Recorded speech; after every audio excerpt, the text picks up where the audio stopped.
This is Atomic Shinobi and today I'm going to narrate third and final part of What If Naruto's parent broke free from Edo Tensei. If you enjoy this video, please like, share and subscribe to this channel. Now wasting no time, let's start the story. The village of Konohagakure was the final spot in the sun's light as it started to set on the horizon. A village that had experienced a tragic event that would never be forgotten and that would reverberate through its streets and beyond its boundaries. The villagers did not move through the streets with energy, vitality, or joy on this particular day. Instead, with a dejected and self-loathing expression, they trudged along the dirt roads. The shinobi population fared worse, with many performing their duties but with a visibly broken will as the tragedy's weight struck them like 1,000 walls of stone. On this day, Orochimaru's shinobi killed their beloved Yondaime and his wife's only child, the same child who had been compelled from birth to carry the Kyuubi no Yoko, who had been tortured for his burden since his first cry and who had served as the impetus behind their release from Orochimaru's control. This tragedy's weight and ramifications were incomparable. Even though Orochimaru had attacked Konoha while its Jinchuriki, albeit untrained, were still alive, they had not taken into account the fact that he had devised a method to counter or seal the power of a Jinchuriki. He had also used a Jinchuriki who was in a state of pure insanity. At first, they believed Orochimaru had gone insane, but they were painfully reminded that he was cruel, not crazy. He had created a poison that inhibited a Bijuu's Yuki, or more accurately, the Bijuu's ability to heal its host, which had been on the shinobi blade that had pierced Naruto's heart. This alone created a very dangerous two-sided coin, with equally lethal possibilities on both sides. In order to finish off the Jinchuriki, Orochimaru either sent shinobi who coated their weapons with this poison or all of his shinobi had this poison on their blades. Orochimaru may have had a contact in the village who was able to inform him that Naruto was on his way to retrieve the Uchiha. It was frightening to Konoha and probably the other elemental nations when they learned that Orochimaru could make a Jinchuriki useless. The most horrifying aspect, however, was that Orochimaru had sent out shinobi who were able to capture the Uchiha and evade capture by the Yondaime and his wife. They were also able to kill their son because they were able to react faster than their own Yondaime and his wife. Orochimaru's soldiers were capable of competing with the elemental nations and Konoha's most formidable shinobi. Orochimaru had an elite army at his disposal, the ability to kill or maim the Jinchuriki, and knowledge of the layout of Konoha, Hai no Kuni, and several other important locations that Konoha relied on. He probably had the ability to destroy them. No one was safe after Orochimaru played his hand and demonstrated that he posed a threat to all of the elemental nations, not just Konoha. But those who were most directly impacted by this tragedy, Naruto's sensei and team, his parents, who came too late to save his life, and those who raised and protected him, like Loli and the other homeless shinobi, did not take into account the military ramifications of this tragedy. As the full weight of the loss started to eat away at their very souls, they still felt as though their entire lives had become so meaningless. Hyuga clan substance Hitomi set a cup of tea on his desk and sat down next to Hishi Hyuga, who was sitting at his desk. "Hishi, she said. Hishi halted her, saying, "Please, I don't want to talk about it." He put his head on his desk and crossed his arms across it, a sad expression on his face. "Hishi," Hitomi said, biting her lip, "Hikari would not have wanted to see you this way." Hishi made an attempt to reply while remaining where he was. Then he looked at a photograph of his wife, the same photograph that had just moments before hidden the first piece of information that would have proven to Naruto that Minato and Kushina were his parents. A single tear ran down his cheek as Hitomi laid a gentle hand on Hiishi's back and said, "In her last moments of life, she tried to preserve the one thing we promised to protect, and now her last moments were meaningless." Although the Hyuga clan had been severely affected by the tragedy, no one had endured nearly as much suffering as Hinata. Looking down at a picture of their team on the day it was reformed, she sat on the edge of her bed. It was so brief before. Nevertheless, she had never felt more at ease than she did on the team. In the picture, Hinata stood in front of Kurenai with a hint of red on her cheeks, while Kurenai stood behind her. 3 genin and Yakumo stood off to the side. However, Naruto positioned himself as far away from the team as possible. In fact, he was hardly visible in the photo. She had hoped that one day they would be able to take another photo to demonstrate how much the team had grown closer. She knew that would never happen, and tears started to fall down her cheeks. Her life's light had gone out, leaving behind a smoldering heap of ash. As she fell to her bed and curled into a fetal position, Hinata's tears soaked her quilt and she dropped the picture to the floor, shattering the frame's glass. The shattered picture frame rested on the floor, glass fragments scattered throughout Hinata's room, and a single glass crack ran across the picture, directly across Naruto's heart. The Kurama clan compound. While sitting in her room staring at an empty canvas, Yakumo Kurama clutched a brush in one hand and clasped it onto her headband, which hung in her other hand. In an attempt to remember their closeness and all the good they had done to and with each other, she had purchased this canvas for the day she invited her team to her house. Her Kekkei Genkei was so dangerous that the Sandaime had forbidden her from receiving training out of concern for the harm she could do if she ever lost control. She had hardly been permitted to enter the Shinobi Corps. He gave the order to have her locked up in the clan compound and sealed.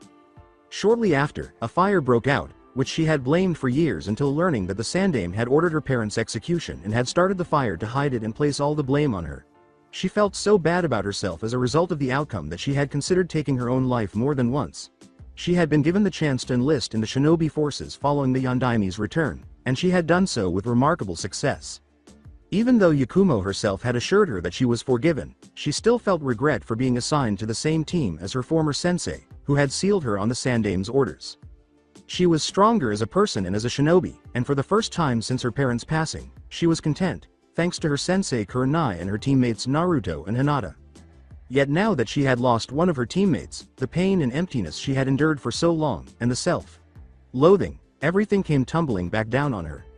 Even though she didn't cry, it hurt more to see the hollowness of her eyes as she stared at the blank canvas than any tears she could have shed.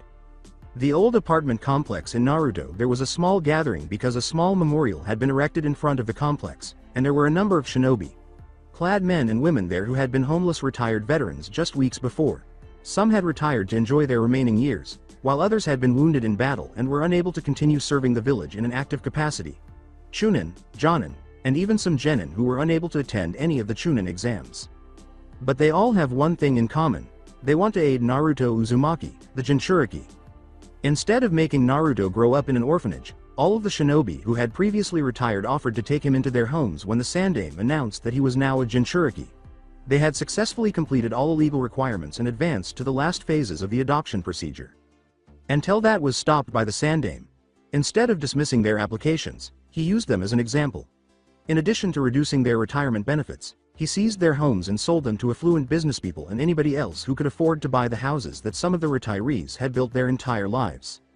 The Sandaime had casually brought up their wish to adopt Naruto when the matter was brought before the council. Their fate had been sealed by this. Using legal loopholes, the civilian side of the council denied the retirees' request to reclaim their homes and receive their benefits. However, their true motivation was resentment that they attempted to adopt the person they referred to as a demon. They couldn't even go back to work because as soon as the council departed, they felt compelled to discreetly tell everyone that they had attempted to assist the demon brat. In the end, they were homeless and had nothing. It's unclear if this was because they were spiteful or because they were afraid of civilian reprisals. They still made an effort to assist Naruto whenever they could, though. They would divert the mobs, help hide him, and place themselves between him and the crowds. In fact, the village had brutally murdered some of the retirees, beating them to death, burning them alive by shinobi, and some worse. They had hoped to save the life of an innocent person, allow him to grow up, and give him a chance that the other people in Konoha had decided to deny him. They were reminded of their failure by the shrine in front of them, which had dozens of lit candles next to a picture of Naruto. They had all gathered around the shrine, putting flowers down in front of it and moving forward one after the other. At last, there was only one person with a flower, Loli, and her hands were shaking as if the flower might suddenly drop out of her hands. She moved forward slowly and knelt down to lay the flower at the shrine's base. As her tears started to fall from her eyes and fall onto the shrine, the flower slipped out of her hand and fell to the bottom. She started to cry over the shrine, her face contorted into a sorrowful expression as she collapsed forward, no longer able to support her own weight. She lost the child she had raised, the one who had supported her when she needed someone to hold on to, and the one she had supported when he needed someone to hold on to. For the loss they had all gone through, the others could only bow their heads and try their best to contain their tears. Alongside Kurenai, everyone in the bar was drowning their sorrows, so there was silence. The Yondaimes were devastated by the death of their child. Naruto was tormented by many people in the group. Some even encouraged the torment, while others chose to ignore it because they felt it was none of their business. They were now all grieving the loss of the only child of the man they all held in such high regard, the one who defeated the Kyuubi, the one who put an end to the Third Shinobi War, the one who transcended death itself to be with his child. Kurenai Yuhi sat by herself at a table, her headband resting face down on the table as she poured herself another glass of sake. She took the glass in her hand and drank it all at once. She grabbed the bottle and looked at it, for the 5th time that day, before slamming the glass back onto the table. As she read the label, she laughed because it was the same brand of sake that she had seen Naruto consuming during their first mission together, when they were entrusted with protecting the now Queen Koyuki. She recalled that she had lectured him about drinking at such a young age, and now she was sipping the same sake that she had advised him to give up. She tipped the bottle over and poured the contents into the glass, leaving only a small amount of sake in the glass. As she put the bottle down, she noticed that her muscles were starting to numb and that her vision was becoming blurry. It took her a long time to reach for the glass, wrap her fingers around it, and slowly bring it to her lips. When she looked into the glass and saw her reflection staring back at her, she abruptly stopped. For a few seconds, she simply allowed it to remain motionless, gazing back at her reflection in her glass. "Ah!" she exclaimed before smashing the glass against the table, causing the sake to spill all over the place. A shard of glass embedded itself in her skin, causing her to hiss in pain. She then cursed as her blood started to drip off the table and into the pool of sake. She looked down at the palm of her hand and bit her lip as she reflected on her career as a jonin, ignoring the stunned looks from the customers. The youngest of the current jonin, she had joined a team in spite of her teammates' objections, stating that she should wait a year to gain experience and establish herself so that she could be a better teacher for the upcoming generation of genin. Did she pay attention? No, she essentially demanded to be Hinata's teacher and took Kiba and Shino as the Sandame had asked. She spent half of her time trying to get the three to work together because their personalities were so dissimilar from one another that she was unable to teach them anything. Their clans, not her, were the source of any skills they acquired. Within a year of her team's formation, the Yondaime returned, the invasion took place, her team was disbanded, and she was given responsibility for Hinata, Yakumo, and Naruto, the Yondaime's only son. She clenched her fists, even as the glass pressed deeper into her skin. What a career, she thought to herself. My first team I can't control, and ends up getting disbanded, and my next team, I lose the son of the Hokage. A persistent question that she had asked herself when she first became a Jonin sensei continued to gnaw at the back of her mind. Was she deserving of teaching? Yes, she did deserve it, she repeatedly told herself at first. Despite everything stacked against her, she had persisted, become Konoha's genjutsu mistress, overcome obstacles that would have caused others to give up, and succeeded. All of her achievements up to this point, however, seemed insignificant in light of the failure she had demonstrated as a sensei to two teams. Did she deserve to be a Jonin sensei? She asked herself. As she unclenched her fists and the blood started to trickle down her clothes, she muttered to herself, "No, I don't." As the other patrons hurried to her side in an attempt to assist her and try to bandage the wound, she sat there. Her body, mind, and soul were all numb as she gazed at the table without responding. She was no longer concerned. Hospital. There was an eerie calm and quiet in the hospital as the doctors and medic.nin walked to and from their destinations. Nurses walked their patients to their hospital rooms, and others just leaned against the wall. Usually, there is so much silence following so many deaths that the entire village is overcome with a sense of loss. Tragically, it was ironic that the loss of a single child, the one for whom the village had endured such suffering, would leave one feeling so empty. Shizune rubbed Tsunade's back while she sat on a bench with her head lowered and comfortingly said, "Tsunade. Sama, it is not your fault." With her eyes still fixed on the floor, Tsunade muttered, "My orders, my call, my fault." With a heavy breath, Shizune said, "You could not have known Orochimaru was so." "But damn it, I should have known," yelled Tsunade. "I knew him better than anyone, aside from Jiraiya and Sarutobi, and I knew how he thought and how dangerous he was. He was my teammate," she said, clutching the bench so tightly that it started to bend and crack. "But I sent my godson on a mission knowing that Orochimaru had a stake in Sasuke, and what did it get us? An injured genin platoon. Sasuke still ran to Orochimaru, and my godson, dead." Tsunade clutched the back of her head as the bench snapped, causing her to fall backwards and bang against the wall. Shizune gasped and abruptly stood up. Shizune reached forward to assist her in standing up, saying, "Tsunade, Sama. I'm to blame. I couldn't even save my godson, so I sent him to his death," she screamed, clutching her head with both hands. She curled into a fetal position as her voice broke and tears began to trickle from the corners of her eyelids. I shouldn't have come back to Konoha," she said. Shizune bit her lip, unsure of what to say. She had attempted, but failed, to console Tsunade. She had witnessed her godson's death while in her care due to a mission she had sent him on. Regardless of what others said, Tsunade believed that she was to blame. She slowly shifted her attention to a pair of doors and looked up at the sign that was situated directly above them. The morgue. With a heavy sigh, Shizune peered through the door's glass. Where Kushina and Minato stood above their son's body. Within the morgue over the table where their son's body was resting, Minato and Kushina were standing. Since his body had been placed in the morgue, neither had spoken a word, and neither had left the morgue since it had been there. Even though their joints seized, their hands started to lose feeling, and the cold crept into their bones, the two remained there for hours. Since their son's heart stopped beating, all they had done was look at his body and hope to Kami that this was only a terrible nightmare or some kind of hell they had to go through because they had made him a Jinchuriki, when in reality their son was contentedly living in a better world. It was an agonizing reminder that this was real every time they touched his body. He's still warm. He looked down at his son, whose body was still warm to the touch after hours in the morgue, and whose skin was still the same color it had been before his heart stopped beating. Minato looked up at Kushina, whose hand, though stiff, had been placed upon her son's head. I keep thinking that he'll open his eyes, that this will all just be some bad experience that brings us closer. One tear trickled down Minato's cheeks as he felt his eyes start to water. Kushina's hollow, quiet laugh reverberated throughout the mortuary. I wonder, if Kami is playing a cruel joke on us, because of what we did to our son.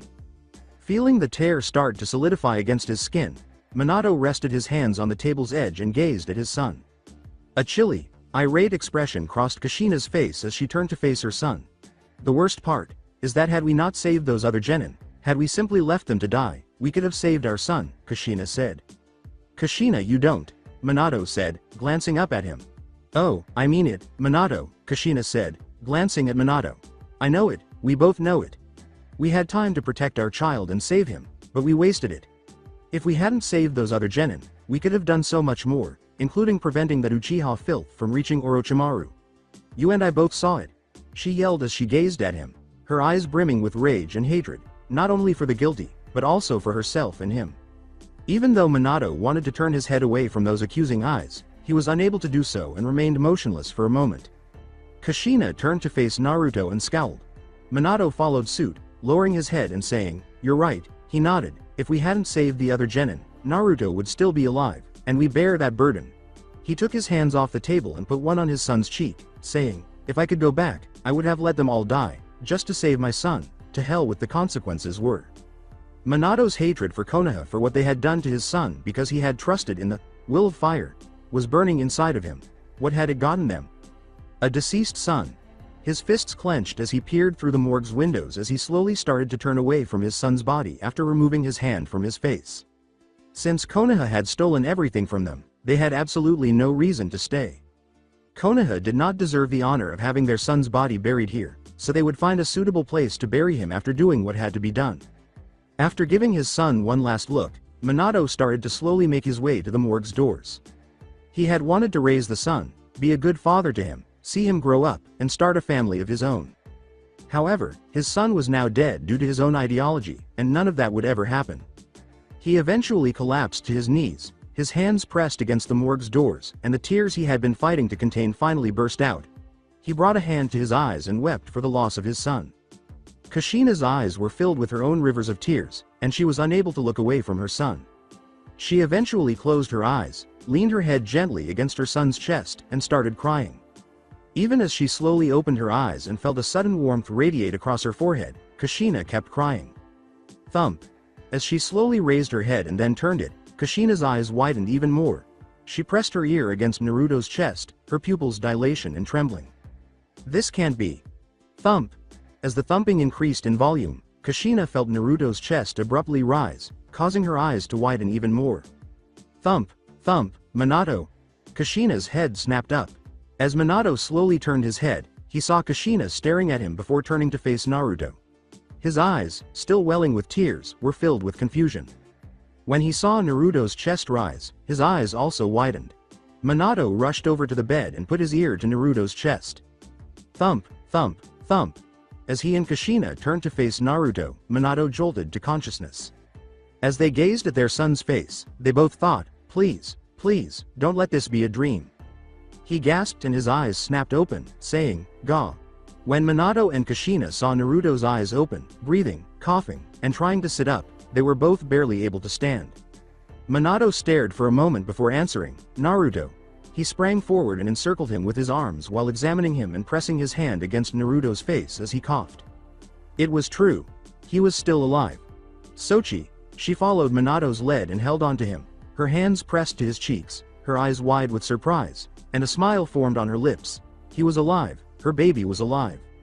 Tsunade, Shizune, he's alive. Minato exclaimed as he broke away from Naruto and hurried to the morgue's doors. Odo-san, Minato stopped dead in his tracks and looked at his son. Kushina whispered, "S. Sochi?" as she gaped at Naruto. Naruto glanced at Kushina and turned his head slightly, saying, Ka-chan. Minato approached Naruto slowly and just managed to hold onto the edge of the table before putting his arms around him and starting to cry while holding him. Kushina did the same, drawing Naruto close as she sobbed, unable to stop herself even if she tried. Confusion, acceptance, and fear filled Naruto's eyes as he gazed at them both. As the three came together, under the gaze of a startled Tsunade and Shizune, a black mark developed over the site of the fatal wound and took the form of a kanji. Death's kanji. The seal, as if a presence had taken the darkness and enhanced it, twisting it into something worse. The grim and gloomy walls of the Kyuubi's seal were even darker than before. The bars of the Kyuubi's cage, which were held tight by the seal, were now wrapped in black chains, each of which had a series of black kanji symbols that glowed brightly in the darkness. The Kyuubi's crimson eyes gazed forward in the cage, staring at a seal on the wall. This one featured numerous black pebbles moving downward in the shape of an hourglass. The Kyuubi growled to himself and could only observe. Tick-tock Naruto, tick-tock. He seemed to sink into the emptiness of the void around him as the light faded and a sharp shot tore through his heart, darkening his vision as the pain subsided. He heard shouts, screams, voices, and profanities. His entire body ached from the Kyuubi's Yuki's burning sensation, and occasionally he thought that the Yuki was waning as something else, something calming, was curing him. That was the last nice feeling he had before his form started to numb. Then nothing. He heard nothing, saw nothing, and felt nothing. He could see, hear, and feel, but it wasn't like anything he had ever experienced before. His eyes adapted to the surroundings, and he gazed at the empty space that seemed to be brimming with energy that he was unable to adequately describe. It was luminous, yet it was dark. Similar to gazing up at the night sky and perceiving the darkness as a type of light, just like the stars that glowed there. As he turned his head, strange sensations ran through his body, as though he were being held there by an essence that permeated his very being and allowed him to move around in that spot. He attempted to move forward, but this essence held him in place. When he attempted to take a step back, the same thing happened. He was rooted, unable to move forward or backward, side to side, and he had some doubts about his ability to jump even if he tried. He could circle in place, though. No, Naruto's eyes moved when he heard a deep, guttural voice reverberating in the limitless space around him. No. Naruto turned his head, his eyes focused, and he saw a figure emerge through the emptiness as the rippling world of darkness seemed to part. When he saw the figure, no, the monster, in front of him, his eyes widened and his face contorted into a horrified one. A creature as tall as a building, with 9 tails swishing behind its fox-like form, crimson fur covering its body, and eyes that gleamed the most unholy of crimsons. Kyuubi, the beast took notice of Naruto's uttered, even hushed, words and jerked its head in his direction, its face twisted in rage, saying, "You." The monster snarled as it tried to move towards him, only for the same essence which bound Naruto to do the same to it. "Gra. You weak, feckless ingrate, you did this to me," the beast roared angrily. With his fear fading, Naruto gazed at the beast, realizing that the Kyuubi could not harm him and that whatever was holding them in place also prevented the Kyuubi from harming him. He was still perplexed, saying, "What the hell are you talking about? We've passed away." Gazing at the Kyuubi, Naruto's mouth was open and his eyes were wide. But, how, I should have been healed by you," as he screamed at the demon, his shock and fear mixed together. In reply, the Kyuubi growled, "A blade through the heart? Do you think I can make your unbearable runt go away? Even if I could have healed a scab, let alone a wound through your heart, human," the beast roared in rage as it attempted to move once more. "The damn blade was coated in something that hindered my healing abilities." Kyuubi growled in rage as it made an unsuccessful attempt to move. Naruto turned away, not wanting to see the Kyuubi as it struggled futilely against its restraints, and he saw the empty space that filled his entire field of vision. To be stuck in this unending emptiness, forever, until the end of time, was this what the afterlife was like? Time is ceaseless mortal. Naruto and the Kyuubi froze in that moment, hearing the voice reverberating from the emptiness and reverberating into them. As the coldness grew stronger, Naruto could almost feel it encircling his soul and keeping him motionless, preventing him from even turning his head. If he were still alive, he is positive he would be able to see his breath. He and the Kyuubi both felt their bodies suddenly and uncontrollably turn as they were forced to face the face of something that frightened them. The figure in front of them was enormous, towering over even the Kyuubi as it gazed down at them. It was dressed in a cloak, like garment made of pure white, and its body was wrapped in prayer beads, each of which was emblazoned with a kanji that Naruto could not possibly comprehend. A long mane of white hair flowed from its head, and two horns, in size and shape, sprung upward on top of it. The entity's eyes were fixed on them, and Naruto couldn't help but feel incons, as though he was just another dust particle beneath this being's heel. The creature gazed down at them, its eerie eyes glowing in a variety of shades and hues, including ones Naruto knew he would never be able to name because they glistened with a light that he could not describe and that no painter or craftsman could ever hope to imitate. The entity, in all its splendor, looked at them as though they were ants scuttling along a hillside. As his eyes drank in the entirety of this entity's form, Naruto remained stared, rooted in place, unable to turn away even if he could. SS Shinigami. The Kyuubi spoke, and even though he was unable to turn his head, Naruto could hear something in the demon's throat and the way its speech broke off as it attempted to say everything. The Kyuubi was terrified. As it spoke, the entity in front of him, which loomed over them both like a massive mountain they had never seen before, gave them a very slight look. I am he. With each syllable, the void seemed to part, and Naruto's eyes widened as he heard the being speak and the way its voice vibrated against the surrounding air. It was the most inconsequential feeling he had ever experienced. As he turned to face Naruto, the Shinigami glared down at them and appeared to exhale as he said, "Time, Naruto, is ceaseless, but you will not linger here, not long. It is here that I peer into your soul. It is here that I adjudicate, and it is here that I conclude to which realm of souls, that your actions, decisions, and consequences, that you shall reside in, until your soul has been cleansed." As the Shinigami spoke, Naruto felt his body, or rather, his soul, tremble under the immense weight that was placed upon him. He couldn't help but be curious, though, even as he felt the weight crushing him. How do you know my name? With a sidelong glance, the Kyuubi gave him a look that suggested it believed he was insane. After asking the question, Naruto realized it was foolish because the Shinigami looked down on him, as though he were a child with no knowledge. I have known you, Naruto, since the moment your soul was formed from the ether, since your soul was bound to the growing life within your mother's womb. The Shinigami breathed again, and Naruto felt a sharp chill run through him. I have known you, since the moment I sealed the false demon Kyuubi within your flesh. The god breathed again. I have known you, since the moment you freed your sires from the realm of souls, and placed them beyond my grasp. As he looked at the god's speech, Naruto's eyes widened in perplexity.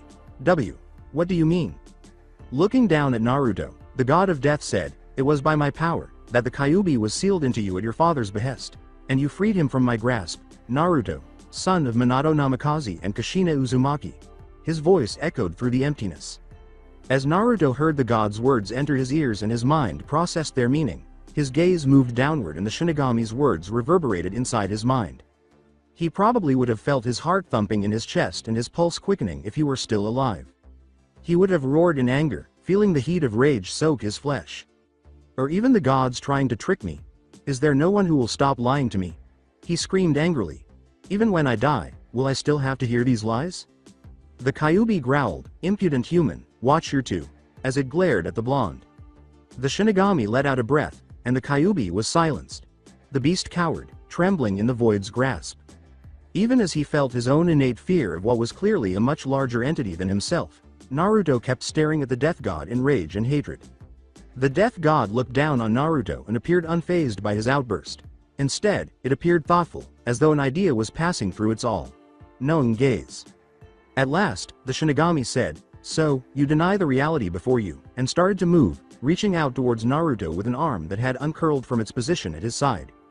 As the Shinigami's clawed hands reached out to him, one finger extending while the others curled into his palm, Naruto could only stare.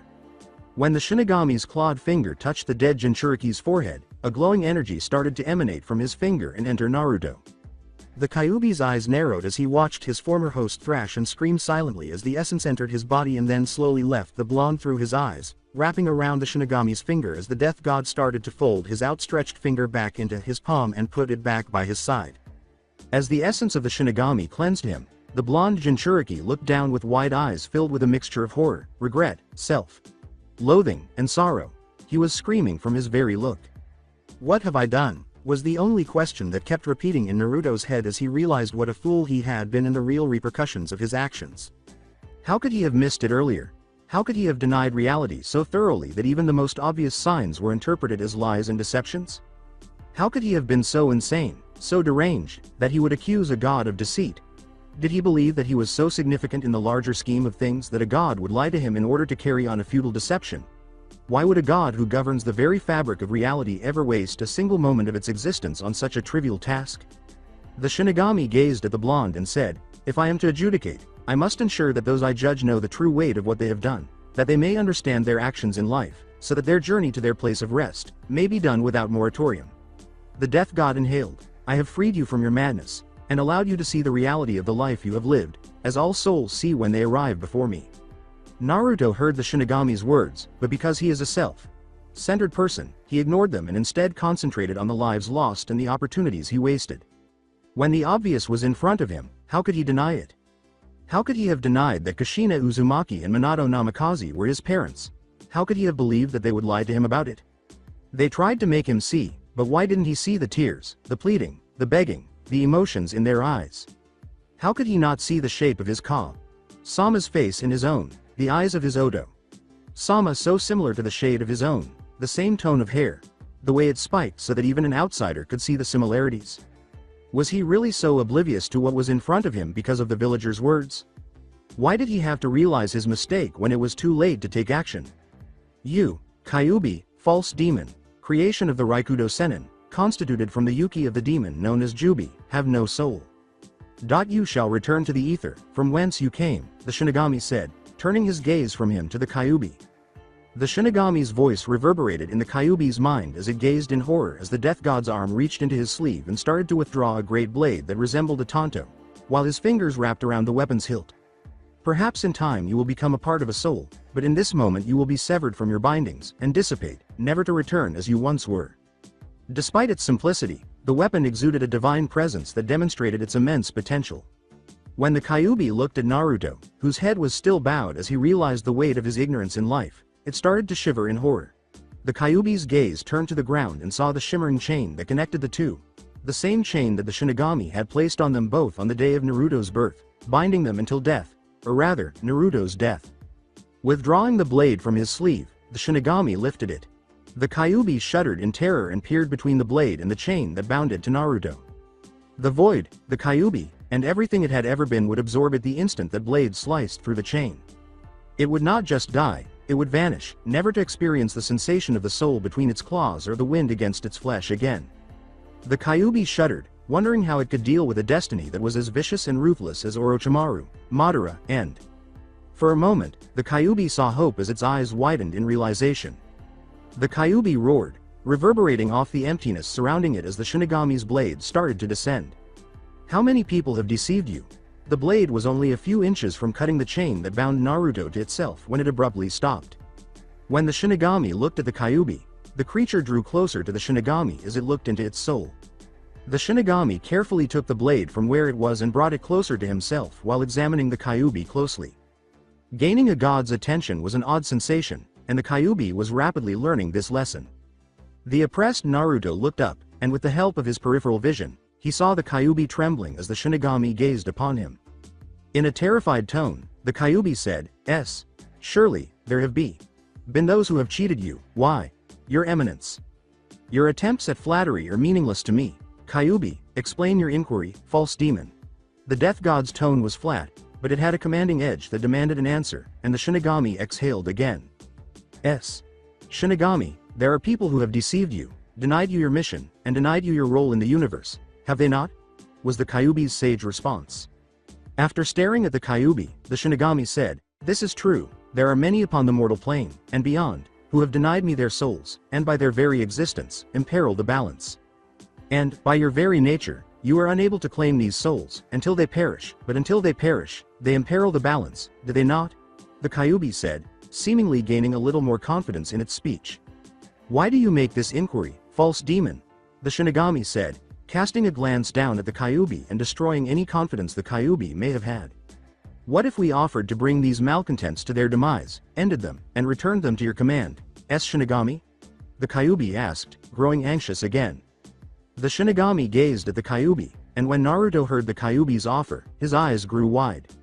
You are asking me to return you both to life, and in exchange, you will hunt down those who have denied me, and end them. The Shinigami's voice did not sound like a question, rather, it was expressing what he had heard. The Kyuubi shivered beneath the cold of his breath as he released another breath. The Kyuubi looked at Naruto and tried, but was unable, to nod as it said, yes, That is what we are asking of you, Shinigami. After staring at the Kyuubi, the Shinigami turned its head and turned to face the blonde whose soul he had bound to the Kyuubi so many years prior. Despite his fearful gaze, Naruto's dejected expression appeared to crack as he looked at the death god with hopeful eyes. After looking at them both, the Shinigami sighed, you are not the first to have made such an offer to me as they come before me, nor shall you be the last. As Naruto's optimistic face broke and the despair of the weight of his mistakes started to weigh down on him again, the Kyuubi's twisted eyes widened in horror. However, until now, not a single soul that came before me ever had the ability to follow through with that offer, the death god said, looking down at them and taking a breath before exhaling once more.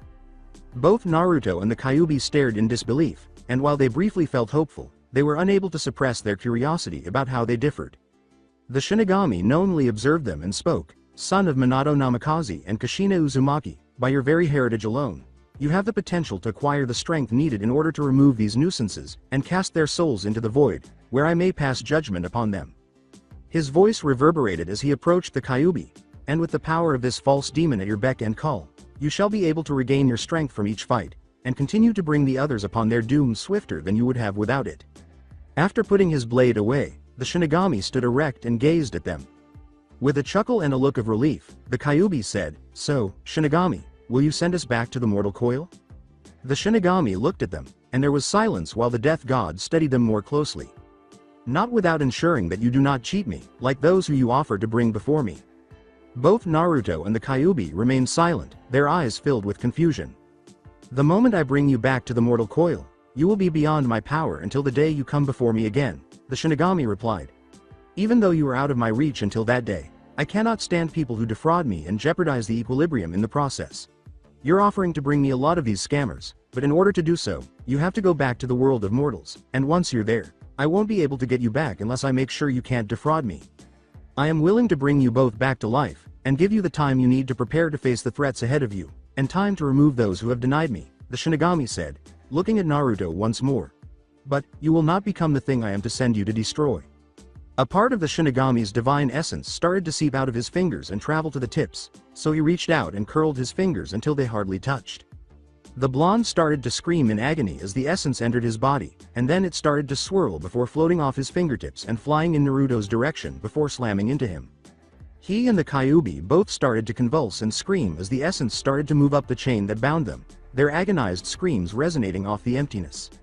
The essence appeared to glow in Naruto's eyes, and he felt a burning sensation exactly where he had been stabbed in life. His eyes snapped open.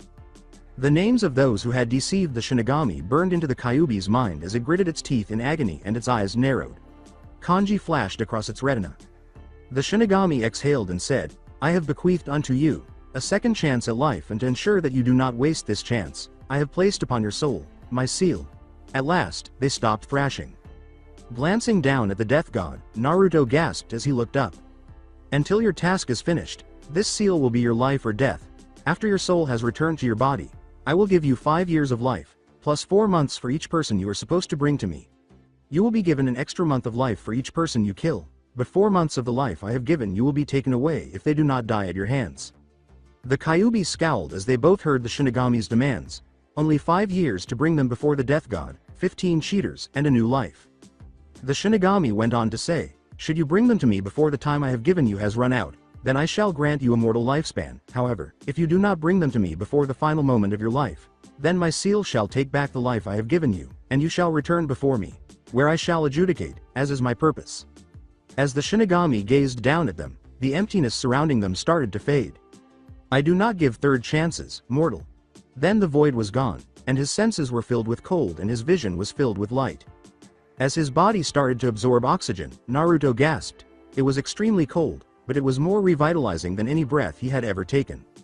He heard a manly shout as his vision cleared. Naruto. As he coughed some more, he felt a pair of arms encircle him, grabbing him with warm hands before a warm hand touched his cheek. As soon as he saw Minato Namikaze's face, his vision cleared. His name is Oto-san. Sochi. He was forced to turn to face Kushina Uzumaki's smiling face as a feminine voice screamed out, and he felt another pair of hands grab hold of him before pressing against his cheeks. His Shan. Tsunade, Shizune, he's alive. He cried as he felt Minato. No, Oto-san. Let go of him, and he ran toward the door of whatever frozen room they were in. At last, he was able to control his voice and said, "Oh, Oto-san." Oto-san, Minato's character, froze and turned to face him. His expression was one of shock, which he somehow knew only a parent could demonstrate to their child. Sochi? Naruto slowly turned his head to face his Shan, Kushina, whose face was still filled with the same surprise and shock as he said, Shan? The words sounded so strange coming out of his mouth, but they felt right. As he sobbed into his chest, he heard his Oto-san's slow footsteps and felt his arms encircling him, as though releasing him would allow him to fly away and never return. However, the tears were not ones of sorrow. Of happiness. He sensed his Shan's arms clinging to him, drawing him to her, while she shed her own happy tears and clung to the child she had given birth to so long ago. He denigrated his parents, whom he had denied, whom he had injured more severely than any weapon or jutsu could have, and who had held him so securely that not even the Kyuubi could rip them away. He was happy to think that he had his parents, an Oto-san, and a Shan. However, that happiness was accompanied by fear as he looked down at the spot where the fatal blade had pierced his heart and felt a burning sensation above it. When he witnessed a kanji pierce his skin, death's kanji. As he gazed at the kanji, he scowled because what he had just witnessed seemed so real. At the expense of 15 others, he had been granted a chance at life. In addition to the cold, the Kyuubi's voice reverberated in his head, making his body tremble. Tick-tock Naruto, tick-tock. His own arms started to rise, and Naruto flinched as he looked at his parents, wrapping them around them both as tightly as he could, feeling them push against them, as if inadvertently facilitating his embrace of them both. He clenched his jaw as a single tear trickled down his cheek. He would not waste this chance, not now, not ever again. He swore it upon the Shinigami. 3 days have gone by since Naruto awoke from the dead, 3 days since his parents embraced him, 3 days since the news went viral, and those who had previously been distraught and tormented were now filled with relief and happiness. A futon had been placed in the room where Minato and Kushina slept every night, refusing to be apart from their child, while Naruto now rested in a bed in the hospital recovery wing. His parents kept a close eye on all of his visitors, fearing that one of them might be a spy sent to murder their son. Even his team was plagued by this paranoia. His Shan had been especially suspicious of Hinata, who had become so close to him that she could have easily killed him if she had been an assassin. Her failure to do so did not allay his parents' fears, anxieties, or concerns. He couldn't blame them. After losing their child twice, it was natural for them to be afraid of anyone taking him away since they were finally able to have him back. Minato and Kushina, his Oto-san and Shan, were watching over Naruto as he lay awake in his bed. As he thought of them, his fingers clenched into fists, remembering how uncompromising he had been in his hatred of them for what he perceived to be deceit. How he had maintained his shattered worldview, which the Sandaime and the village had ingrained in him, by ignoring facts right in front of him. He felt regret for the things he had done while living in that delusion, even though he was no longer living in it. He questioned whether he would ever be able to make amends for those actions. If he survived to witness those chances to put things right. He remembered telling his parents what he had to do the first day after he had been brought back from death. As they took in what he had just told them, Minato and Kushina gazed at him with white faces, their eyes wide and their pupils dilated. S.So, you only have 5 years T.To live. Kushina, who was the first to recover, said, her voice breaking as she struggled to say each word. Naruto nodded. No, well, yes, but not entirely. I have 5 years to end the lives of those who have cheated the Shinigami. Should I fail to kill them in time, I will die. Minato got up from his chair, inhaled deeply, and said, Naruto, please, He froze as he tried to put his thoughts into words, asking slowly, is there a way to renegotiate this arrangement? When Naruto shook his head, his father became tense and said, "No, the Shinigami was clear. 15 souls for my life, 4 months for each soul, and should I fail to end them, I will die." Orochimaru, Kakuzu of Taki, Itachi Uchiha, these aren't opponents a newly minted genin can best without years of training. Minato snapped in response, returning to his seat. Kushina nodded her head in agreement. "He is sending you to kill people who Jonin have fallen against," Minato said, grabbing a sheet of paper he had placed on a nearby table and reading off the names. Kushina gritted her teeth and turned to face her son, specifically the spot where the kanji had appeared with his resuscitation. "Surely we could convince the Shinigami to allow us to kill them in your stead. It would be a guarantee that he would get his souls, all of them. If you fight them, why? You'll—" Kushina was unable to continue, so she abruptly embraced him, pulling him close as she sobbed into his shoulder. I can't lose you again." As his father paced the room, biting his fingernails while he tried to think, Naruto put his arms around her and held her close, saying slowly, I know." Minato abruptly turned to him. "So, you have 5 years to kill 15 individuals who have cheated the Shinigami. And you have to be the one to kill them, or you will lose 4 months of life, but for each one you kill, you will get an additional month of life, and if you fail to kill them in that time frame, you will die, and there is no way to renegotiate this arrangement?" Naruto nodded his head in agreement as he glanced up at his father Minato. After taking a deep breath, Minato sat down slowly and said, "Okay. Now, we'll make sure they die within that time frame, starting with training you. I don't like this, I really don't, but unless we resort to drastic measures, you will not be able to kill the ones you have been tasked to kill before the time limit has been reached," Kushina said when she snapped her gaze to Minato. "We will make sure you are strong enough to face these threats. You will live a normal lifespan. Once you are released from the hospital, we will make sure you know everything you need to know to complete your task," Minato said, looking at Kushina, who nodded in agreement, before they both turned to their son. Days have passed since then, and the two of them, along with the few medical professionals Minato and Kushina had permitted to enter the room, have been providing him with round-the-clock care. In another week, if everything went as planned, he would be out and they could start training him. Given the enemies he would face, it was a minor consolation that he would be trained by 2 of the strongest shinobi in Konoha, if not the entire world. Among the many notable missing nin were Orochimaru of the Sannin, Kakuzu of Taki, and others that even Konoha was unaware of. In the end, he would be up against people who had spent years honing their killing techniques, whereas he had only recently started down the shinobi's bloody path. What other option did he have, though? As his parents watched over their children, he fell asleep with that thought.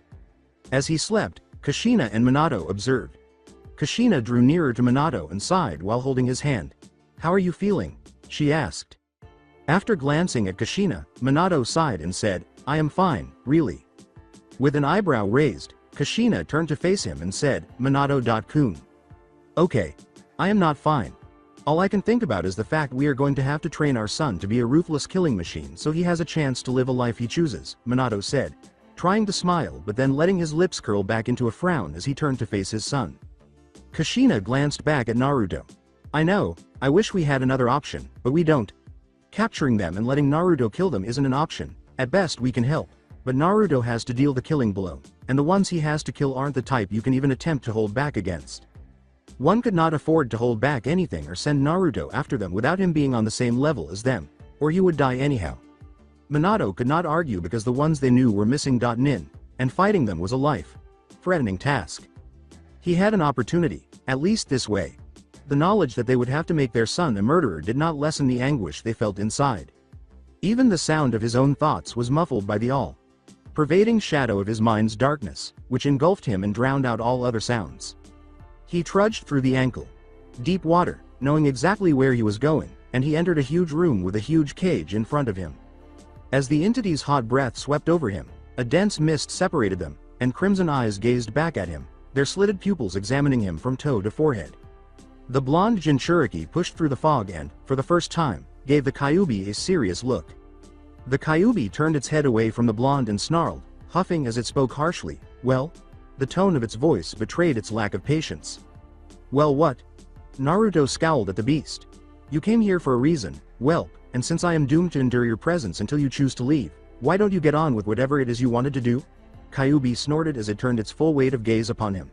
The beast then snarled as it approached the bars of its cage.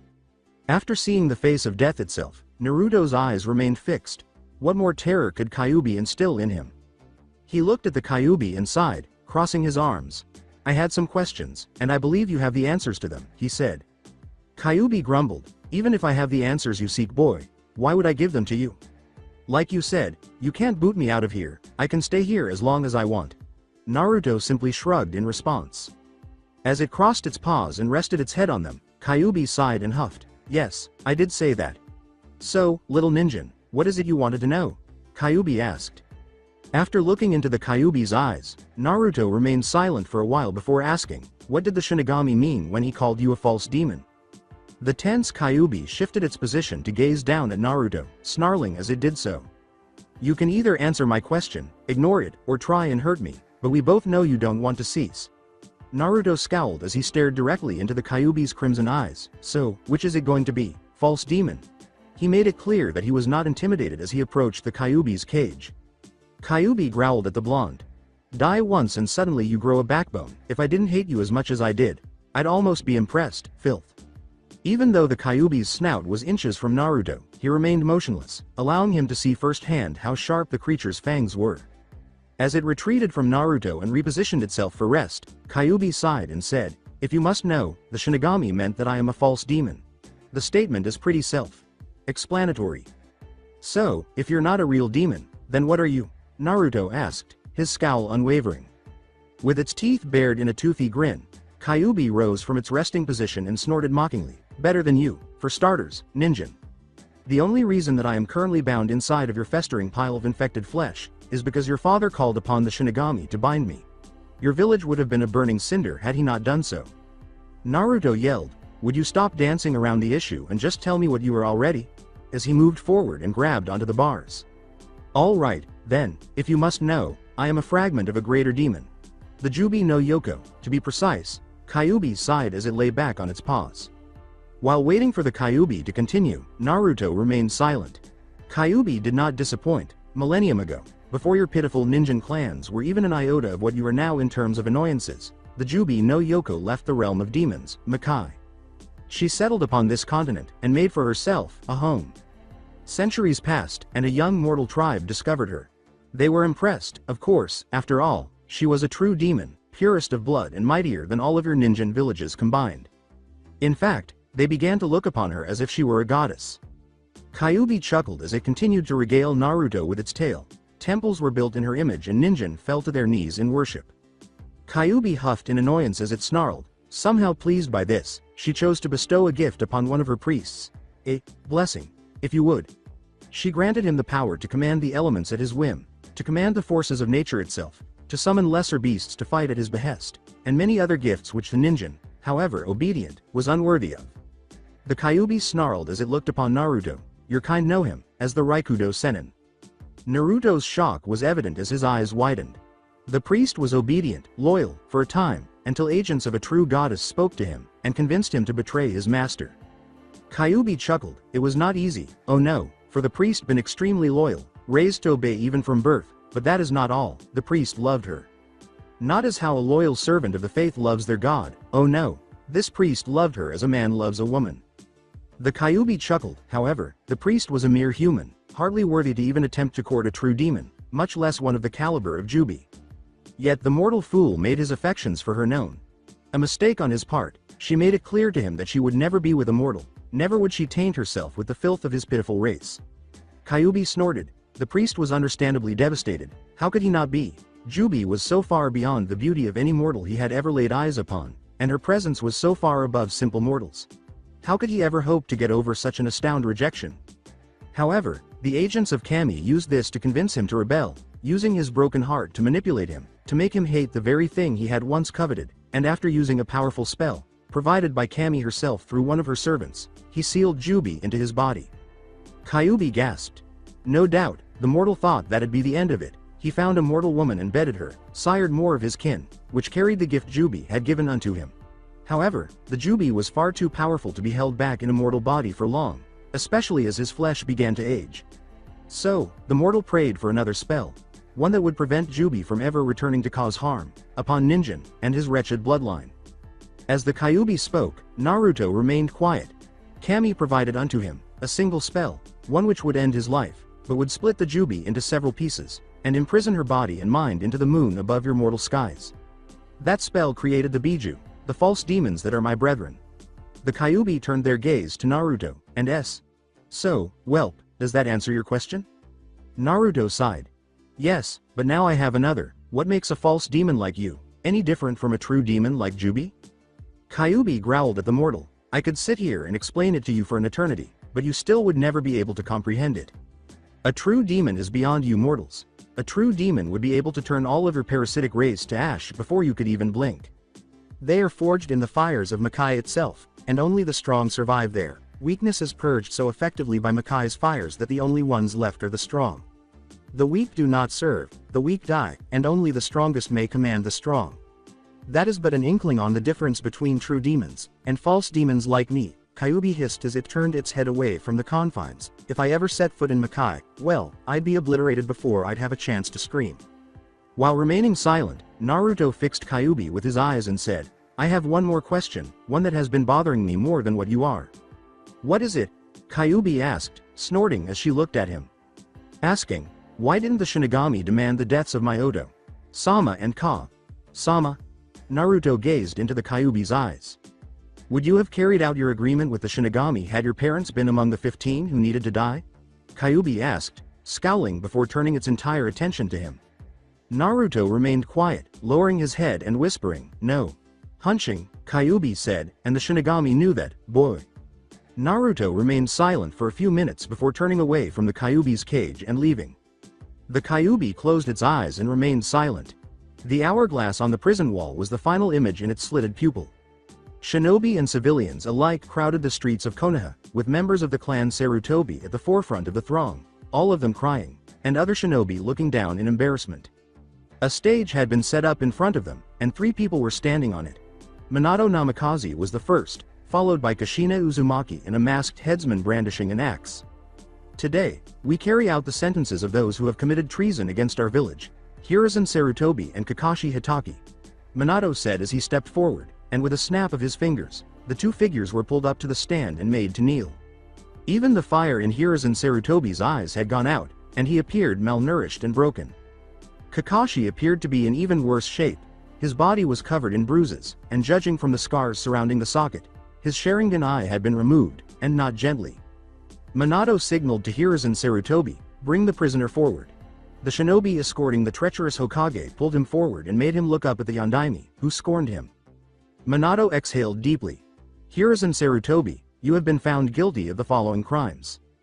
Distribution of private property to an enemy of the village of Konoha. Distribution of village assets to an enemy of the village of Konoha. Illegal release of prisoners of war. Illegal prisoner exchange by selling our allies to an enemy of the village of Konoha. Aiding and abetting of the abuse of a minor. Aiding and abetting the kidnapping of a minor. Meditated mass slaughter.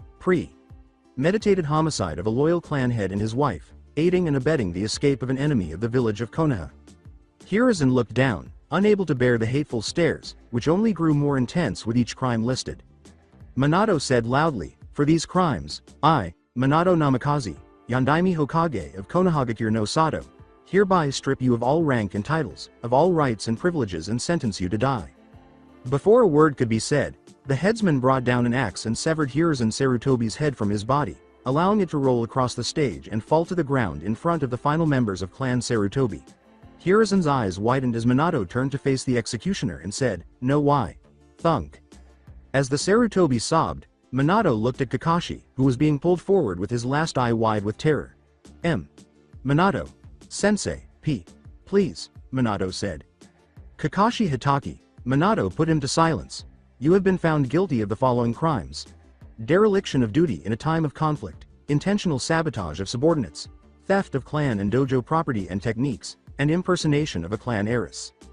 As his crimes were listed, Kakashi looked around and saw that the once respectable shinobi's eyes were filled with hate. Sensei, plural please. Kakashi started to cry as the headsman raised his axe in preparation. Minato kept saying, for these crimes, I, Minato Namikaze, Yondaime Hokage of Konohagakure no Sato, hereby strip you of all ranks and titles, of all rights and privileges and sentence you to die. As his head was severed from his neck and dropped to the ground next to Hiruzen Sarutobi's head, the words, no plea, thunk, never left his lips. A hush fell over the crowd as Minato took the stage and said, "To all present, let it be known that I would love nothing more than to execute every last one of you for the actions you have done to my son. Many who now stand here bending the knee, not months ago had been beating and torturing my son. Well, no more. I will not kill you today, but know this, I have enough evidence to have every last person here executed, but for the time being you will be kept alive." As she stood beside her husband, who put his arm around her before they both disappeared in a yellow flash, Kushina took this opportunity to speak up. "We will be reviewing the case files of each person who tormented our child. In that time, it is strongly encouraged that you prove that you are more useful to us alive than dead. Because if you do not, I will personally kill each and every last one of you, and let me assure you, you will not die quickly." They could feel the grave closing in on them, and the crowd stayed as quiet as it could. Yakumo Kurama, Hinata Hyuga, and Tamari no Sabaku were all in Naruto's hospital room. The latter three were amusedly watching, while the former two were particularly needy. Heishi Hyuga and Kurenai Yuhi were on guard outside the hospital room. "She'll do right by him, just as he'll do right by her. You can relax, you know," Kurenai said with a smile as she turned to face Heishi. Kurenai caught Hiashi's eye and he said, "As much as it unnerves me, no, that isn't what I am so tense about." "Then what is?" Kurenai asked, tilting her head. "As I am sure you and half of Konoha are aware, I have been." Heishi sighed deeply. "Porking Hitomi every night and making enough noise to keep half of Konoha awake? Do you have to put it that way?" scowled Heishi. Kurenai sighed. "Do you have to rut your new lady friend every day from midnight to midnight? Seriously, Heishi, there is such thing as too much sex." Turning his head away, Heishi scowled and said, "Tell that to Hitomi." Flinching, Kurenai said, No thanks, I choose life." Frowning, Heishi said, "She's not." Finish that sentence with a straight face, I dare you, Heishi. Heishi murmured, "Okay. Yes, she is a bit extreme, but what am I supposed to do? Say no." Shrugging, Kurenai said, "Well, it's a star." Finish that sentence with a straight face, I dare you, Kurenai. Sighing, Kurenai smiled and said, "Okay, fine, I know saying no to her is a pointless effort, for you anyways. I hate you, you know that?" Heishi gave her a fierce look. "Yes, I know, though there is one thing I wanted to know," Kurenai said with a laugh. "What is it?" sighed Heishi. "Why is it that you and others call your dead wife Hikari, Hana sometimes?" Kurenai asked him, looking at him curiously. Hiyashi's eyes widened. "What?" Kurenai blinked. Heishi turned his head and said, "I really don't want to. Eat." Heishi was abruptly pushed aside by a very excited looking Hitomi, who was dressed in traditional Hyuga garb and had some cleavage visible. "It's because Hikari Chan was." Heishi jumped on Hitomi just as he was getting up, covering her mouth. "Please don't. Eek." Heishi was abruptly flung to the ground by Hitomi, who then sat on him while smiling. "Oh, don't be so uptight about it, Heishi-kun. After all, it is how you two got together, right?" Hitomi was coughing. "My sister Hikari and I used to play roles in adult films. We used pseudonyms. I used the pseudonym Tana and my sister used the name Hana." "Wait, how did this get Hikari and Heishi together?" Kurenai asked, blinking as her eyes grew wide. Hitomi giggled at this as Heishi struggled. "Oh, once a year we did a contest where a fan would get randomly chosen to take part in one of our films. Heishi put in his name, and he ended up getting to star in an adult film with Hikari." She smiled broadly. What a magical day that was. After that, Hikari couldn't stand being in the industry anymore. Nobody else was able to satisfy her physically or emotionally. She dropped out of the business and married Heishi. Then why does Kushina call her that?" Kurenai blinked. Heishi scowled as Hitomi patted his head, "But poor little Heishi is shy, isn't he?" Heishi complained to himself as Kurenai shook her head in laughter. Hitomi shrugged. Her and Kushina were friendly. She wasn't exactly quiet about her old life. "Wait, I was asking something before. Why is Heishi so worked up?" Kurenai said, her eyes widening. With a blink, Hitomi said, "Oh, because I missed my period and I am probably pregnant." Kurenai yelled, "What?" as Hitomi cocked her head. Hitomi sighed. "What? It's not a big deal, I mean, we've been having unprotected sex a lot lately, it was bound to happen eventually." Kurenai moaned while holding her head and said, "Oh come on." She let out a long sigh and turned back to face the hospital room. "You're worried, huh?" Heishi complained as he stood up after Hitomi removed him from him. Nodded, "Yeah, we almost lost him, and Hinata and Yakumo fell apart. I don't know what will happen if he is in that position again." She glanced back at Hitomi. "It might be better if he resigns as a shinobi and..." "That isn't an option, I am afraid." When they abruptly turned around and saw Minato and Kushina standing behind them, both women jumped. Why? Yondaime. Sama. Kurenai. I know you are afraid of what will happen to Naruto, but he will not be resigning as a shinobi, not yet anyways. Taking a deep breath, Kurenai said, with respect Yondaime. Sama, I am not making this decision because of rash thoughts Kurenai. I am making this decision because this is the only choice there is. Kushina said this as she touched Kurenai's arm. I wish I could force my Sochi to resign, now, but that isn't possible. I can't explain why, but he can't. Kurenai scowled and said, alright, is there anything I can do? Before turning away. Yes, get Hinata and Yakumo up to par, we need them both strong as well. Kushina nodded her head as Minato entered the hospital room from Kurenai. Yes, get Hinata and Yakumo up to par, we need them both strong as well. Minato and I will ensure Naruto gets properly trained, you need to ensure that Yakumo and Hinata are as strong as possible. As Minato spoke to his son, Hinata, Temari, and Yakumo made their way to the door. When Hitomi leaned over, Heishi was standing and said, oh, by the way, I am pregnant with triplets. Following that announcement, Heishi was not standing.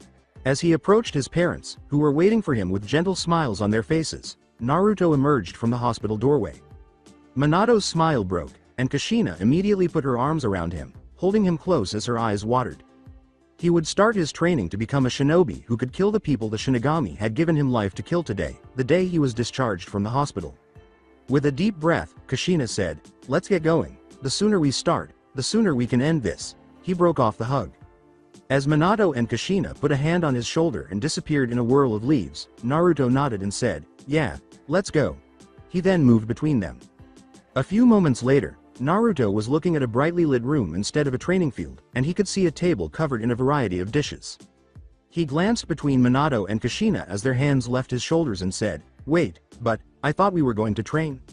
We will, tomorrow, but for tonight we thought it best that we have a meal together, as a family. Minato pulled out a chair while Kushina was speaking. She smiled softly and started to scoop out the contents onto a plate using a ladle. After a moment of hesitation, Minato motioned for Naruto to step forward, and he did, slowly taking the seat his father had pulled out for him. He was more embarrassed than irritated when Kushina put a plate in front of him and said, Chan, I can get my own food. I know, but, this is the first time we've had a meal together, the first time I've been able to be an actual mother, Kushina said with a gentle smile. Leaning back in his chair, Naruto noticed his mother's eyes seemed to glow as she started to arrange the food on his plate.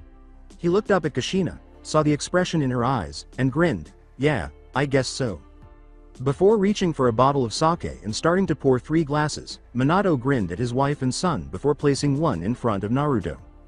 After giving Minato a pouting look, Kushina's husband said, it's not his first drink, but, it is the first one he has with his family. Very well. Kushina sighed and, along with Minato and Naruto, she took a glass and held it up, saying, to our first meal as a family. She then drank the glass. Naruto took a moment to regain his senses before examining his plate, which contained rice, chicken, and gravy. Topped potatoes. He eagerly took a bite of the food, dipping a spoonful of rice into the gravy. As they sat down, Minato and Kushina observed their son eagerly consuming the food. It was good to be a family for the time being, but the days ahead would be difficult. And for that, they were grateful. Although the dinner was short, it gave the parent and child the opportunity to engage in a way that had never been done before.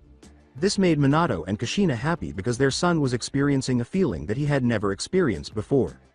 A sense of belonging. He had never really belonged, not in the sense he felt now that his belly was full, but the vagrants and other stragglers that strewn the area around his apartment had been there for him. It was a foreign idea to him. Even when he earned his own money, he hardly ever bought or ate more than he thought was necessary, and he had never felt so full that he was on the verge of overflowing. For the first time in his life, he realized how tempting dessert is after a full meal. It felt great, but it hurt a lot. Did you want some more Sochi? Kushina asked her son, who was leaning back in his chair and gasping as he patted his stomach, while grinning. Naruto turned to face his mother, a gentle smile spreading across his lips as he belched softly. I don't think I could eat another bite if I tried. No, Chan, I am fine, really. As Minato started to clean the table, Kushina grinned and got up to approach Naruto. Come on, let me show you to your room, she said quietly as she started to lead her son upstairs, while Minato observed. While Kushina's eyes were glimmering with emotion, Minato returned the smile, his eyes matching Kushina's. Minato was left with the dishes as Kushina turned away and escorted Naruto upstairs and down the hall. He looked at the food on the table and felt a heavy burden on his shoulders, turning his smile into a frown. That wasn't all, though. The food had been prepared with love, as much love as Kushina gave. They knew that if Naruto was to be given new life, he would require every advantage he could get in order to compete with characters like Orochimaru and Itachi Uchiha. They had added a steroid, a kind of medication intended to improve the body, to the food. Faster muscle growth, quicker stamina recovery, and increased mental focus would all help Naruto remember even more information than before. They had less than 5 years to bring Naruto up to the level of, if not surpass, the Sannin, yet they had no time to waste.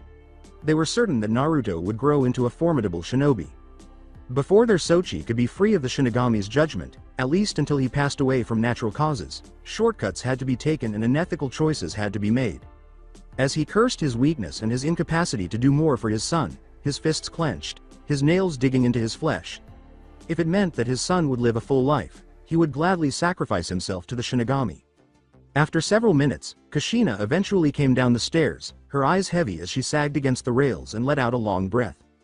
With his wife's head resting on his shoulder, Minato climbed the stairs and embraced her, saying, "Please tell me some good news, Minato-kun." Minato exhaled. "Our son has a chance of survival, and I have already begun the purge of those who harmed out Sochi." "You don't disappoint. How many?" Kushina asked with a chilly tone, her smile turning into a frown. Minato returned the frown. "Not as many as I would have liked to have executed. Unfortunately, they are still useful to the village." As Minato turned to face her, Kushina yelled, "To hell with the village, if the Anbu won't kill them I'll do it myself." Her eyes were blazing with rage. "Believe me, Kushina. I'm already looking for suitable replacements for each and every last one of them, and the moment I find one for them I am going to personally gut them. But the fact is that for now, we need a safe place for Naruto to train until he is strong enough to face his targets, but if the village falls we lose that safe place, and we may possibly lose Naruto. Make sure they suffer before you kill them, Minato. Nobody hurts my baby and gets away with it, nobody." Kushina's rage subsided, but the threat of pain persisted. "I promise you, love, that when I am done with them, they will beg for the mercy of death," Minato said, just staring at her. Kushina believed what he said. The 3 members of the Uzumaki Namikaze family were standing in the center of a training field when the sun rose, bringing with it a heavy scroll that rolled out to a page that was recognizable to Naruto. Kushina nodded her head as Naruto read the line beneath the Kage Bunshin. Kage Bunshin no Jutsu, designed for reconnaissance. Solid clones keep the memories they acquired when destroyed, and transfer them to the original. Correct, however, usually shinobi are only capable of forming a handful of clones, 2 or 3 at the most. You on the other hand are capable of creating enough clones to stand as a one-man army, which makes the first step of your training easier. Still unaccustomed to the words, Naruto asked slowly as he glanced up at his mother, "How so, Ka-chan?" Kushina reached for a single piece of paper. "This is chakra paper, a special paper made from trees uniquely cultivated for the purpose of determining the elemental affinity of its wielder." She put a portion of her chakra into the paper, causing it to split in 2 and catch fire at the ends. "When I first utilized this paper my natural affinity was towards fire, however, I gained a greater affinity to wind ninjutsu through working my system to its limit, and increasing my affinity through interaction with the chakra." She dropped the piece of paper. "Everyone is capable of utilizing the 5 primary elemental ninjutsu, Kaden, Futon, Raiden, Suiden and Doden, but everyone also has a natural affinity towards one of the primary elements, with rare exceptions allowing dual affinities, though they are usually the result of generations of selective breeding within clans." As his mother handed him a piece of chakra paper and started pouring his chakra into it, Naruto nodded his head in comprehension. Kushina grinned as the paper divided into 3 sections, saying, "You have an above-average inclination towards Futon element, that is very good." Looking up at Kushina, Naruto asked, "Why is that?" Kushina smiled as she raised her hand and started to channel wind chakra into it. "Wind is my secondary affinity, so I have a means of bringing out the full weight of your Futon capabilities, which will allow you to utilize it despite its weaknesses against Kaden. From there, your Odo Sama and I can begin teaching you how to bring out the other elemental affinities, allowing you more versatility on the battlefield." Curious, Naruto turned to face his Odo Sama and inquired, "What is Odo Sama's affinity?" As electrical bolts arced off his hand, Minato held it up and said, "My primary affinity is Raiden, though I have a secondary affinity in Doden, and a tertiary affinity in Kaden. So, I will be working on Futon, Raiden, Kaden, and Doden?" Naruto asked, nodding his head. nodded, yes, but you will also be working on Sweden as well.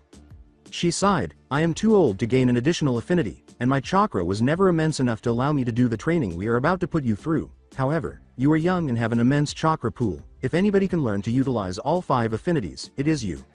She sighed, but I must warn you, this will be the most difficult training you have ever faced, Naruto. There is no other way to do this. There are no shortcuts, no magical cure that will give you all affinities, and the Shinigami already made it clear to you how the gods feel about humanity.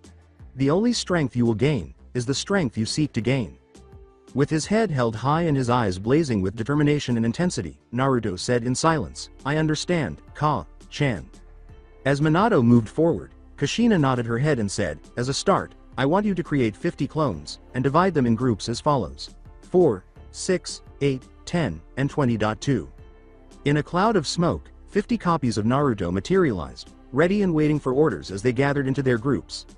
Naruto blinked and nodded his head as he followed instructions. Good, Minato grinned and went to each group, handing a set of items to each copy. He gave a rag to the 4-person group, a match to the 6-person group, a clump of clay to the 8-person group, a light bulb to the 10-person group, and a leaf to the 20.2-person group. They would be directing their chakra into the objects in question, he explained quickly, and once they started to make some progress, they would dismiss themselves, sending the knowledge back to the original. Naruto, do you know why I had them separate into groups the way they are?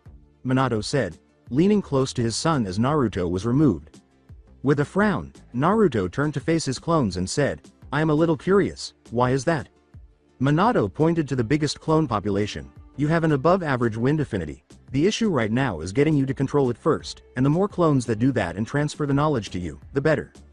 The others are based off what your mother and I know of in terms of jutsu, and their focus is getting your other affinities up so that you will be able to perform the jutsu we are going to teach you.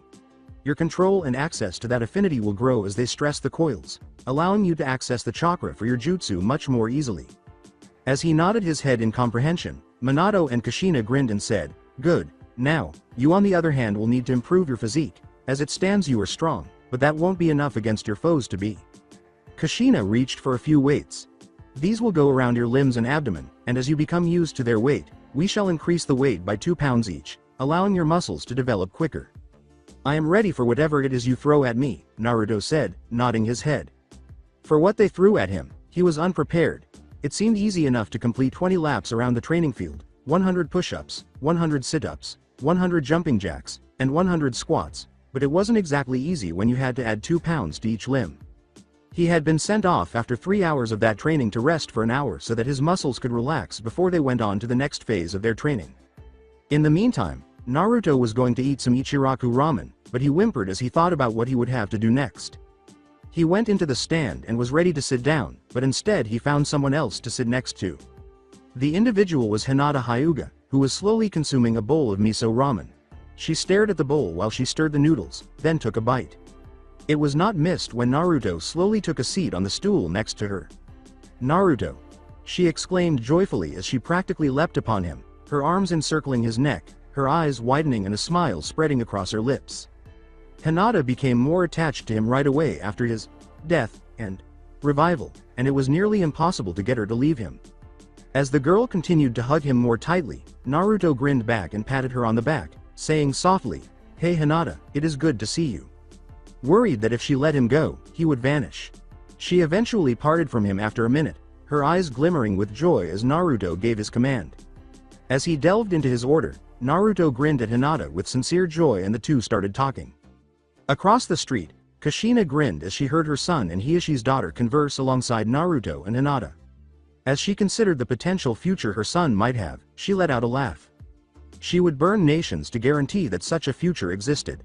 She knew that if her son only trained, he would lose sight of the very thing he was training to regain, but she still wanted to make sure he was prepared for the trials that lay ahead. One that he could claim as his own.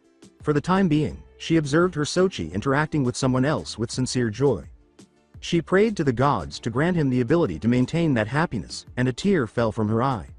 Since Kyuubi struck a deal with the Shinigami to save their lives, it had been 7 months since his resurrection. After throwing himself into training and receiving every bit of knowledge that his Odo-san and Ka-san could impart, it had been a tortuous 7 months. Up until this point, He had to rely on the meager skill set that Konoha had bothered to teach him and that he had learned by stealing scrolls. Even though he hadn't been promoted yet, he was now easily on par with most jonin. It had not been an accomplishment without suffering. He had bled, wept, and sweated. He had pushed his body until his bones literally cracked, despite his Kage Bunshin learning new things and honing his elemental control. After each injury, Tsunade had tried her hardest to make sure he recovered so he could resume training, only to get hurt again. Any other option was worse because of the alternative. His head turned back to his bed and he gazed at its other occupant, letting out a heavy sigh as he looked out the window. After spending the night with him, Hinata Hyuga was curled up in his blankets. The two of them had started an official relationship after meeting at the ramen stand a few months prior. Shortly after, he gave Tamari a fair chance after they had a conversation. Leaning against the balcony railing in his bedroom, he couldn't help but smile at his girlfriend. But as joyful ideas began to cross his mind, they gradually gave way to melancholy. 7 months, or nearly 3/4 of a year of his 5 years of life, had passed since he began training. They hadn't found his targets as easily as he'd liked, but he'd have to start hunting them soon. Every bar, casino, brothel, and hot spring spa was being searched by the spy networks for any hint of information. As the sun started to rise, the light in his room started to change, and he looked toward the horizon, focusing on the sliver of light on the horizon's edge. As he pushed away from the railing, he let out a sigh. His training would then resume when his parents woke up. His parents, even after 7 months, he was still unable to comprehend that idea completely. His biological parents were now present, and Loli was out there assisting in the search for the ones he needed to kill. For a long time, Loli had been the closest thing he had ever had to a mother. "Naruto?" he asked, turning back to the bed as Hinata gave him a drowsy look in return. He returned her smile and said, "Good morning, Hinata." He approached her and gave her a gentle peck on the lips, saying, "It's still early, why don't you get some more sleep?" "No, it's okay. I'm awake anyhow," said Hinata, shaking her head as she carefully took off the covers and dragged her feet to the edge of the bed to stretch. He smiled as she raised her arms in the air and said, "Ahwwww." Her gentle voice included a small yawn. She was adorable. As Hinata stood, she stumbled into Naruto's arms and let out a soft eep as Naruto caught her. This caused the blonde Jinchuriki to laugh, and she stammered, "Sorry." "It's okay, now, come on," Naruto said with a smile and a kiss on the top of her head. Then, he abruptly lifted her in his arms in a bridal fashion and said, "Let's go downstairs, I'll make you some breakfast before I have to start training." "Naruto, you don't have to," Hinata said, blushing and covering her face with her hands. "Hinata."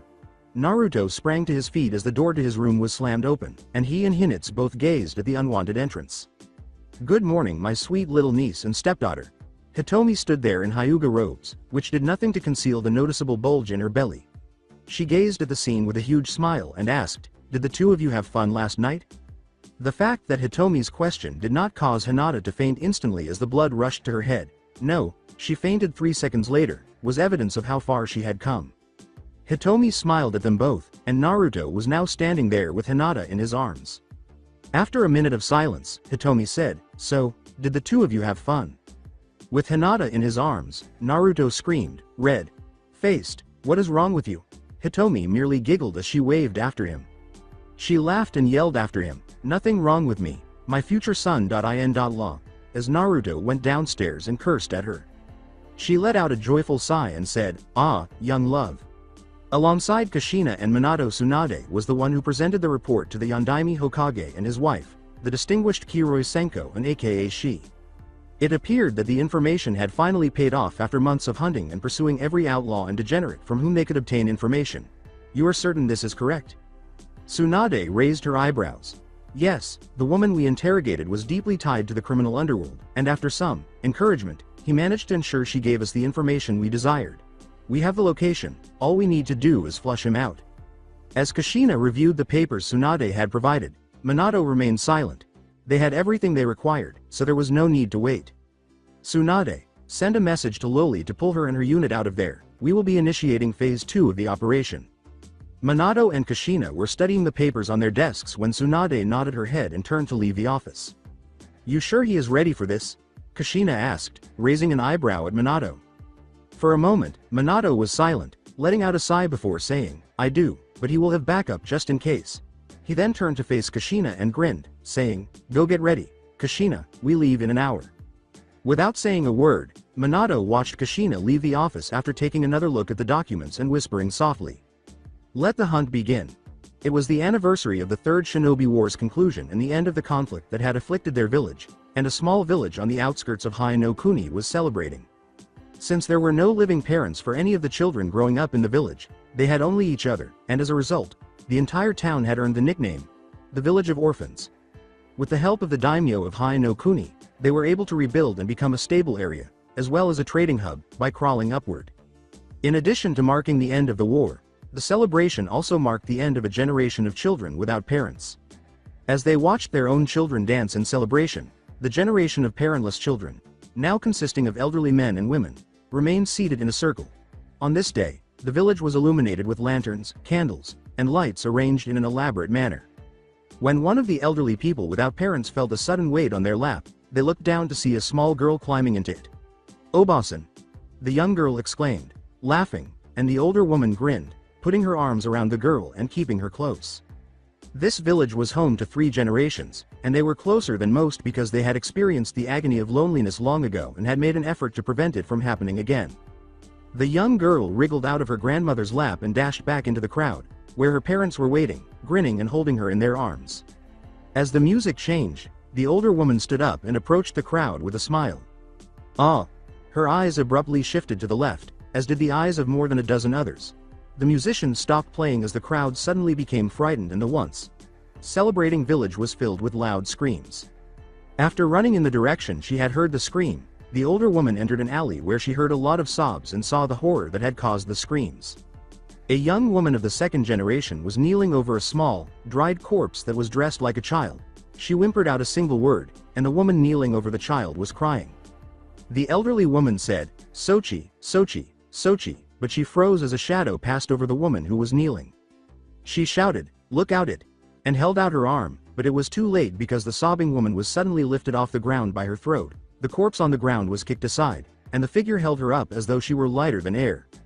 The elderly woman froze in fear upon seeing the figure, dressed in a long black cloak, with tattered pants but no shoes, black and matted hair, and pale skin like a corpse. Their hand was covered in circular things that seemed to pulse as he grabbed the struggling woman by the face, and the figure hissed. Their skin was cracked and blistered, and they were pussing and oozing a disgusting pinkish-red fluid that she could tell was not blood. The woman who was struggling gasped as her body appeared to contract before her eyes, her flesh sinking as her struggle came to an end and she fell limp in the figure's arm. The old woman, frozen in place, heard the crack of bones as the figure turned to look at her, and then, just as abruptly as she had been raised, she was flung to the ground. When she saw their eyes, they could only enlarge them in horror. Their iris was milky white, and a black liquid dripped from their eyelids, leaving the whites of their eyes bloodshot.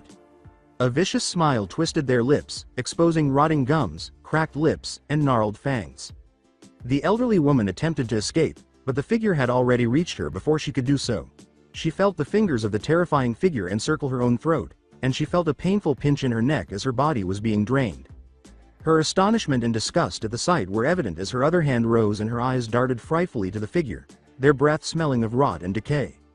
Tiny leech like mouths covered the figure's hands, gnawing and gnashing. The emblem of one of the large hidden villages was burned into the man's wrist. The Kumogakure village. As the light went out of her eyes and she collapsed in the alley like the mother and son before her, these were the final pictures she saw. The scene that the small group of Konoha shinobi found was genuinely unnerving. The streets are filled with the bodies of the deceased, and houses, adorned with decorations, are deserted. Their bodies, despite their mummified appearance, were new.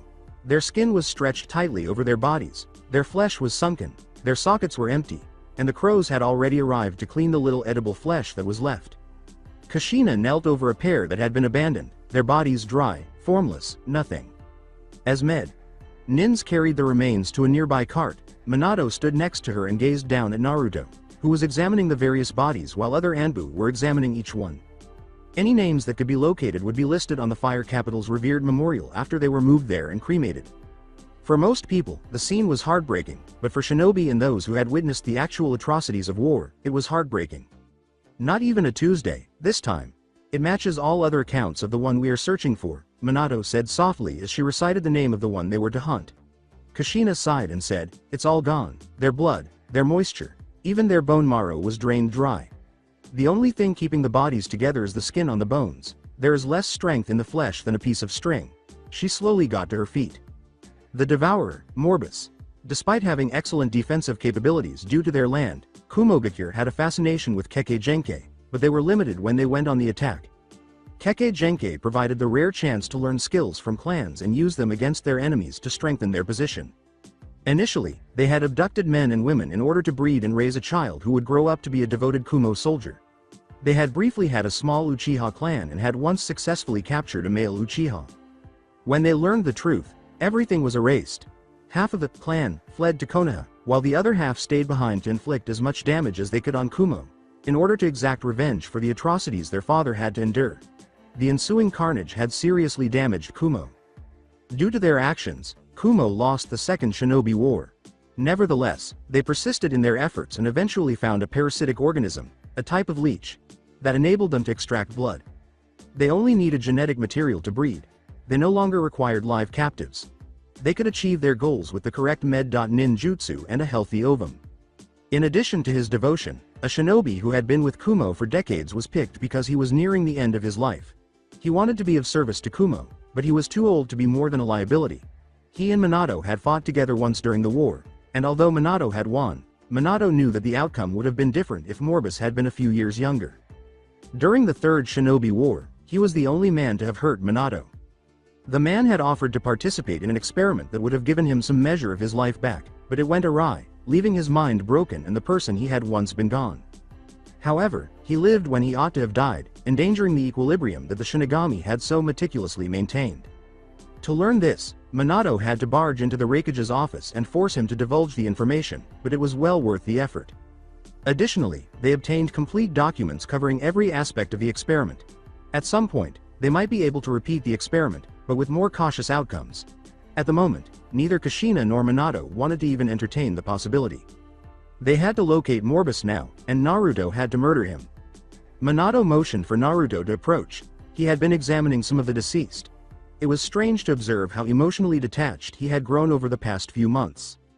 But even before he killed the people the Shinigami had resurrected to kill, he would need to take many lives. To do what had to be done to save his life, he would have to be cold. How tragic that he was expected to carry out such tragic tasks before he had even reached the middle of his adolescence. "So, is it him?"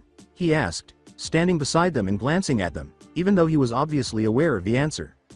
The town had been celebrating, but Kushina nodded and said, "Yes, Sochi. It's him, he was here. Within the last few days if the decay is correct." Her eyes scanned the town, and she said, "He cannot have gone far, he has to still be in Hai no Kuni. So long as we can find his trail we can track him. And you will be able to kill him. He should bear the responsibility of taking a life when his parents have the ability to do so for him. It is so cruel that they were unable to protect their son." One of the Anbu shouted, "Hey, we found somebody," as they heard a commotion. Following the Anbu's voice, Kushina, Minato, and Naruto leapt into action as they heard trash cans topple over and the scuffle grew louder. After turning into an alley, they discovered an Anbu clutching a small girl who was sobbing uncontrollably as she kicked at the Anbu. "No, no, don't kill me please," she cried as the Anbu attempted to hold her. "I'm not going to kill you just." Minato's voice thundered through the Anbu, "Let her go, now," with more force than a blade could possibly have. Unquestioningly, he released the girl, who fled down the alleyway and hid behind some trash cans while Kushina approached the Anbu with an angry stance. Looking up and down at the Anbu, she demanded, "Just what the hell was that? What made you think that was in any way a good idea?" she asked. Despite his obvious nervousness, the Anbu said, "We found her in the alley and..." After pushing the Anbu away and approaching the young girl down the alleyway, Kushina growled, "What, you thought terrorizing her would be a good idea?" As he watched from a distance, Minato put his hand on Naruto's shoulder and said, "Wait, she knows what she is doing." As Kushina approached the sobbing child slowly, Naruto turned to face her without saying anything. Her voice was gentle and comforting as she stepped forward slowly and said, "Hey there, it's okay." The young girl trembled, her eyes fearful, as she looked up at her. Her outfit was torn, and she had a hand mark on her shoulder that was odd because it looked like bite marks, which are very similar to leeches. She had blue eyes and long, dark green hair. Knowing exactly what that meant, Kushina scowled at the sight of it. She approached slowly and asked, "What's your name?" Although the young girl's trembling had lessened, she was still afraid and sniffed, Lum. M.My name is Lum. In response, Kushina put her hand on her chest and grinned, saying, My name is Kushina. Lum, what a pretty name. Lum asked, Kushina, Uzumaki?